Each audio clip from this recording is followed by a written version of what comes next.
Former crypto billionaire Sam Bankman-Fried from his ex-girlfriend and business partner Caroline Ellison. The latest allegations include fraud, bribes to Chinese officials, and potential appeals to the Saudi crown prince. Sam Bankman-Fried was found guilty on all counts in his fraud trial. Just half an hour ago, the founder of the cryptocurrency investment company FTX was accused of misleading investors and scamming them. Former cryptocurrency tycoon Sam Bankman-Fried was found guilty of 7 counts of fraud and conspiracy after a month-long trial in a Manhattan courtroom. Today, we're going to discuss the Sam Bankman-Fried fraud trial. The proceedings unveiled the intricate details of the rapid downfall of a multi-billion-dollar cryptocurrency empire, showcasing the unique personalities involved and leaving numerous customers facing financial distress. Bankman-Fried, the ex-CEO of FTX, faced charges of wire fraud and conspiracy to launder money in connection with the collapse of FTX, which had previously held a valuation of $32 billion. Prosecutors alleged that Sam Bankman-Fried unlawfully diverted billions of dollars from his customers to himself through Alameda Research, the hedge fund closely linked to FTX. Throughout the trial, key associates provided incriminating testimony, and there was a thorough examination of Bankman-Fried's public image, characterized by frequent instances of him responding with, "I don't recall." 3 of Bankman-Fried's closest allies admitted to financial offenses in exchange for their part in the demise of FTX. The co-founders of FTX, Gary Wang and Nishad Singh, as well as Bankman-Fried's ex-girlfriend and former CEO of Alameda Research, Caroline Ellison, all entered guilty pleas in charges of conspiracy and wire fraud, and agreed to testify against Bankman-Fried on behalf of the prosecution. Wang claimed to have designed the notorious backdoor that let Alameda, the hedge fund that was closely linked to FTX, borrow an infinite sum from FTX, diverting money from the exchange's users and giving Bankman-Fried authority over the funds. In a nutshell, software developer Molly White, who founded the skeptical website Web3 is Going Just Great, stated that the fraud was in the code. Wang said in court that Bankman-Fried gave him the order to commit fraud. The indictment claims that Bankman-Fried paid for $100 million in political contributions, a $40 million condominium in the Bahamas where he and other FTX executives resided, and celebrity endorsements from A-listers using cryptocurrency and cash. While testifying, Bankman-Fried acknowledged that he had made, Sam and I and others, big mistakes and significant oversights in his handling of FTX, the most important of which was his failure to assemble a risk management team. However, he denied ever engaging in fraud. He claimed to have learned about the misappropriation of FTX customers' monies only moments before the exchange collapsed. Wang, however, testified that his former boss was not shocked to learn that Alameda faced an $8 billion budget deficit in 2022 as the cryptocurrency market crashed, partly due to Bankman-Fried's investments. Funds from FTX clients are said to have been used by Bankman-Fried to plug a hole in the balance sheet. According to Wang, starting in 2019, FTX customers' deposits have been placed into bank accounts under Alameda's supervision.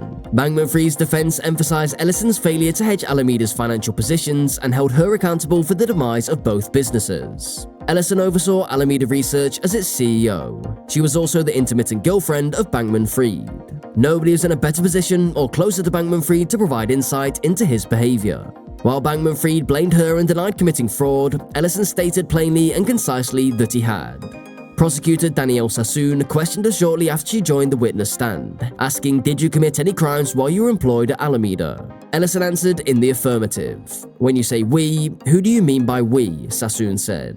Ellison clarified. In her testimony, she stated that she and Bankman-Fried had committed fraud, conspiracy to commit fraud, and money laundering, and that they had deceived investors, FTX clients, and Alameda's lenders. "And just to be clear, were these crimes you committed by yourself?" Sassoon inquired. Ellison answered, "No, they had made a commitment to Sam." Ellison then claimed that Sam's decision was the core of the purported fraud, namely to use the FTX customers' monies to cover Alameda's shortfall. Ellison clarified, "I understood that he was telling me to use FTX customer funds to repay our loans, in response to Bankman-Fried's repeated instructions for her to repay loans." Sam Bankman-Fried cultivated an unconventional personal lifestyle, characterized by a tousled black hairdo, t-shirt, and cargo shorts.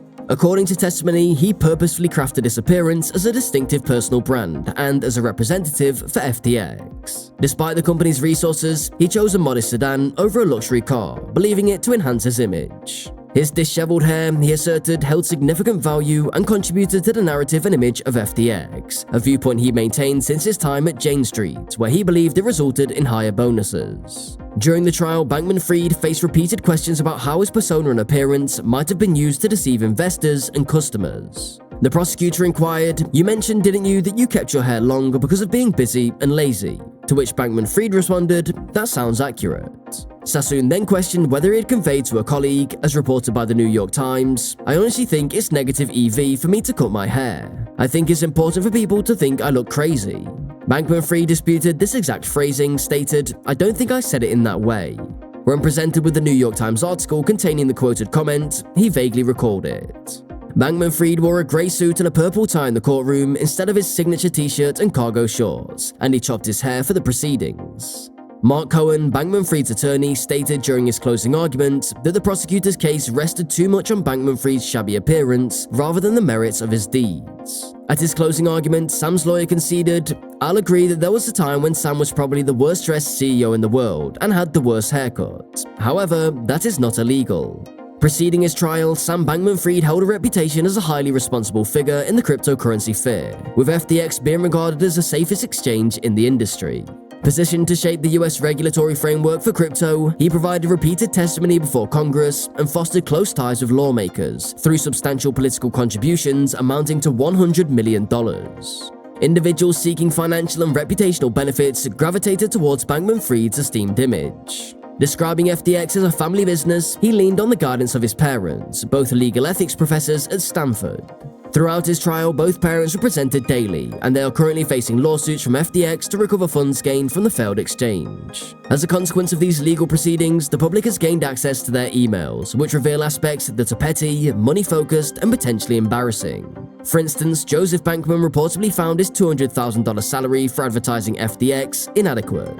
In January 2022, Joseph Bankman, Sam Bankman-Fried's father, expressed surprise and concern about the $200,000 annual salary, stating, "Gee Sam, I don't know what to say here. This is the first I heard of that $200,000 a year salary," putting Barbara on this, as per a September 2023 court filing.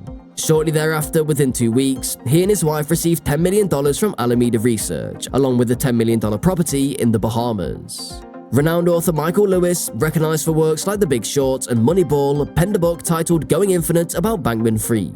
Having been granted comprehensive access to Bankman-Fried's daily life as the CEO, Lewis presented a somewhat reverential portrayal and somewhat, like The Guardian's Emma Brock's, perceived as a misguided soft spot for the fallen crypto figure in her review. Bankman-Fried was a follower of the effective altruism school of thought, which holds that accumulating wealth with the intention of donating it as effectively as possible is a moral virtue. Ellison testified that it was easy for her to defend lying and defrauding their clients because of her ex-boyfriend's unique set of morals. Following the allegations against the former billionaire, the movement's largest supporters have retreated, and public opinion of it has decreased. Choosing to testify in one's defense is inherently risky, and the stakes are even higher when the prosecution possesses numerous hours of recorded interviews and a plethora of on-the-record statements from the individual. This risk is exacerbated when responding with, "I don't recall," a phrase Bankman-Fried used over 100 times during the prosecution's questioning, especially when there are documented instances where he did recall information. Bankman-Fried engaged in an extensive media campaign, speaking with over 50 journalists before his arrest and extradition, and continued with several more interviews afterwards.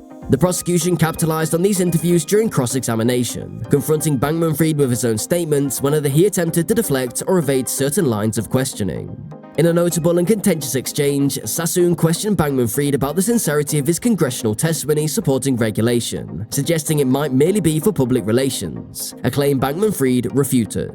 Sassoon then probed into private statements, asking if he had expressed statements like F regulators, to which Bankman-Fried acknowledged saying it once. During his initial interview with the New York Times in November 2022, following the FTX collapse, Bankman-Fried was asked about advice from his lawyers regarding speaking out. He responded by stating they strongly advised against it.